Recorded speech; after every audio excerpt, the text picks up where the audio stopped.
Friends, अगर मोगरा सूख गया है, उसकी पत्तियां झड़ गई हैं, तब भी आप देख लीजिए कि उसकी डालियों में जरा सा भी हरापन होगा तो वो मोगरा फिर से हरा भरा हो जाएगा और बहुत सारे उसमें फ्लावर्स भी आएंगे। इसी तरह हमने हमारा मोगरा जो है सूख गया था, पर देखिए किस तरीके से उसमें पत्तियां आने लगी हैं और कितना बढ़िया हरा होने लगा है। और क्योंकि ये इस टाइम ऐसा हो जाता है पौधों में, पर पौधा अगर जरा सा भी हरा होगा तो उसको आपको ट्रांसफर करना पड़ेगा। हमारे मोगरे के पौधे में एक भी पत्तियां नहीं थी, डालियां ऊपर के सूख गई थी, लेकिन हमने उसको ट्रांसफर किया और उसमें पत्तियां आ गई हैं। और ये भी पौधा हमारा उसी तरह का है, पर इसकी जड़ें हरी हैं और डालियां भी अंदर से हरी हैं फ्रेंड्स। तो इसको हम ट्रांसफर कर रहे हैं उसी तरीके से जिस तरीके से ये मोगरा का प्लांट्स हमने बचा पाया। और देखिए इसमें पत्तियां और ग्रोथ आने लगी हैं। तो इस तरीके से अगर पत्तियां नहीं हैं, डालियां हरी हैं, तो सूखी वाली डालियों को ज़रूर आप निकाल दीजिए। और सूखी वाली डालियाँ जहाँ तक सूखी हैं वहाँ तक ज़रूर हटा दीजिए उसको। और उसके बाद से देखिए कौन से खाद फर्टिलाइज़र हम देंगे कि उसमें ग्रोथ अच्छे से आ जाएगा, तुरंत पत्तियाँ आने लगेंगी, आपको नया पौधा लेने की ज़रूरत नहीं पड़ेगी। इस तरीके से हमने देखा और इसके अंदर हरापन था, तो इसको भी हम ट्रांसफ़र कर रहे हैं जैसे हमने पहले अपने पौधे को किया था। तो इसको हमने पहले यहाँ से निकाल लिया। देखिए इसमें धनिया वगैरह भी लगा था, पर फिर भी ये पौधा पता नहीं कीड़े लग गए क्या हुआ कि जैसे ऊपर की डालियाँ पूरी सूख गई और पत्तियाँ एक भी नहीं रहीं। तो हमें इसका मिट्टी ज़रूर चेंज करना पड़ेगा और नहीं तो इस मिट्टी को हमें अच्छे से सुखाना पड़ेगा। और इसमें तब जाके हम इसमें खाद फर्टिलाइज़र कुछ डालेंगे ऐसे कि जिससे कि इसमें ग्रोथ बनना शुरू हो जाए, इसमें जान आ जाए, इसके स्किन के लिए और इसके जड़ों के लिए और इसके ग्रोथ के लिए, नई पत्तियां आए इसके लिए, सबके लिए हमको खाद फर्टिलाइज़र अच्छी मात्रा में देना पड़ेगा। क्योंकि ये जो है हाई फर्टिलाइज़र वाला ये पौधा है, इसको ज़्यादा खाद हाई क्वालिटी के देनी पड़ती है और तब जाके इसमें मोगरा में फ्लावर्स आ पाते हैं। तो इसलिए इसमें ज़रा सा भी खाद की कमी होगी या फर्टिलाइज़र का, तो ये फ्लावर्स नहीं देगा सही से और ग्रोथ इसमें नहीं आएगा, खराब हो जाएगा पौधा। देखिए उस गमले की मिट्टी को हमने सुखा लिया है और गमले को भी बढ़िया से साफ करके और उसमें हमने जो है नारियल का खुज्जा डाल दिया है। अगर नारियल का छिलका आपके पास नहीं है तो आप जो है लकड़ी जो होता है उसका जड़ डाल सकते हैं, या पौधों के जड़ जो नीचे निकलता है वो डाल सकते हैं, या गत्ता भिगो कर डाल सकते हैं, या सूखी पत्तियां डाल सकते हैं। पर मिट्टी ज़रूर उसका सुखा लीजिए, अगर दूसरा मिट्टी आपके पास है तो बहुत अच्छी बात है। और ये नीम खली ज़रूर आप डालिए उसमें अच्छी मात्रा में।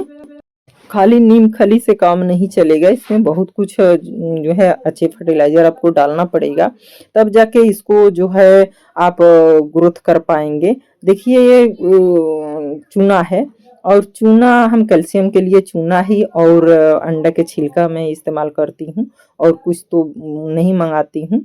और ये घर के ही शुद्ध ऑर्गेनिक चीज़ों से मैं कोई भी प्लांट्स उगाती हूँ। तो ये है फ्रेंड्स चूना ये 10 इंची के गमले में आप एक चुटकी चूना ले सकते हैं, अपनी चिटकी भर, उससे थोड़ा सा ज़्यादा हो जाए कोई बात नहीं। इतना हमने चूना लिया है, इसको पीस लिया है।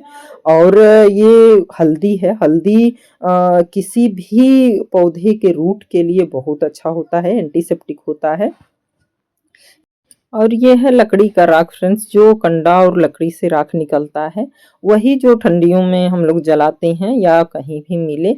ये पौधों के लिए बहुत जो है ग्रोथ के लिए, या कीटनाशक कहिए या चाहे जो है ओवर वाटरिंग जो कभी पौधों में हो जाए तो उसको भी, उसका भी पानी ये सोख लेता है। काफ़ी सारे फायदे हैं हमारे पौधे के लिए, क्योंकि इसमें कैल्शियम, फास्फोरस, मैग्नीशियम वगैरह काफ़ी अच्छी मात्रा में इसमें पाई जाती हैं, बहुत सारी चीज़ें पाई जाती हैं, जो कि ये ज़रूर डालिए। और इसको बहुत ज़्यादा मात्रा में नहीं, लिमिट मात्रा में आप डाल सकते हैं। दो मुट्ठी काफ़ी है, 10 इंच गमले में 1 से 2 मुट्ठी आप डाल सकते हैं इसको। और इसको ज़रूर मिला लीजिए किसी भी पौधे पौधे को लगाइए तो उसमें बहुत अच्छा होता है। और हल्दी हो या एलोवेरा हो, ये चीज़ लगेगा फ्रेंड्स कि जो ये हल्दी हम घर पे ही इसको पिसवाते हैं। घर पे एक की घर की हल्दी है ये, हम खरीदा हुआ, क्योंकि उसमें कलर होते हैं तो ज़्यादा भरोसा नहीं होता है। तो ये हल्दी भी एंटीसेप्टिक का काम करता है, कीटनाशक है, काफ़ी फ़ायदे हैं इसके। इससे हमने इसकी जड़ों को धो लिया है और चाहे तो आप एलोवेरा भी लगा सकते हैं अच्छी तरह से इसमें जड़ों में, क्योंकि पता नहीं कीड़े वगैरह लगे थे कि क्या, वैसे दिखने में तो कुछ नहीं था मिट्टी में, लेकिन फिर भी। तो ये हमने हल्दी से इसको अच्छे से भिगो लिया है, तब हमने इसको ट्रांसफ़र किया है। अभी और भी चीज़ें हम डालेंगे मिट्टी में फ्रेंड्स, तब जाके जो है इसको भरपूर, जब तक पोषक नहीं मिलेगा तब तक ये पौधा हरा होने वाला नहीं है। इसलिए इसके साथ हमने और भी चीज़ें ऐड की है। ये देखिए अशोक का छाल है। अशोक का छाल जो इंसान के स्किन के लिए भी बहुत लाभकारी होता है और बहुत सारी चीज़ों का ये इलाज है, बहुत सारी चीज़ों का। तो इस वजह से हमने अशोक का छाल, वैसे ना हो तो ये ऑप्शनल है, आप ना डालिए इसको, और हमारे पास है तो हम डाल रहे हैं, अगर मिल जाए तो डाल सकते हैं आप। या नीम की पत्तियाँ हो या नीम के जो है लकड़ी हो, वो चीज़ें जो है लकड़ी के बुरादे हों, जैसे घर में काम लगते हैं या कहीं मिल जाए तो इस तरीके की लकड़ियाँ जो है महीन जो होते हैं टुकड़े, उसके बहुत फ़ायदे करते हैं। ये भी पौधों में धीरे-धीरे उसकी पानी के साथ जाता है तो। और हमने किचन वेस्ट से बना कंपोस्ट खाद लिया है और गोबर का खाद लिया है, इसमें हमने मिलाया है फ्रेंड्स। और इसी मिट्टी को तैयार करके हमने इस पौधे को ट्रांसफ़र किया और आप देखेंगे कि इसी मिट्टी में हमने लगाया और किस तरीके से पौधा हमारा जो है अच्छे से हरा भरा हो गया। इसके लिए हमने गमले तैयार किया, इसमें देखिए सूखी पत्तियां लकड़ियां डाल दी, नीचे हमने नारियल के छिलका डाला हुआ है और फिर हम सूखी पत्तियां ज़रूर डाल देते हैं, नीम का हो या चाहे जो भी हमारे गार्डन की पत्तियां होती हैं, क्योंकि ये भी नमी बनाए रखने में या खाद के रूप में हमारे पौधों में काम आता है। इसलिए सूखी पत्तियों का इस्तेमाल ज़रूर करना चाहिए अपने गमले भरते वक्त। तो इस तरीके से हमने अपने पुराने पौधे को, जो अभी आप देख रहे हैं, इसको भी हमने इसी तरह से ट्रांसफ़र किया था, इसी तरह से खाद देकर, और देखेंगे किस तरह हरा हो गया था।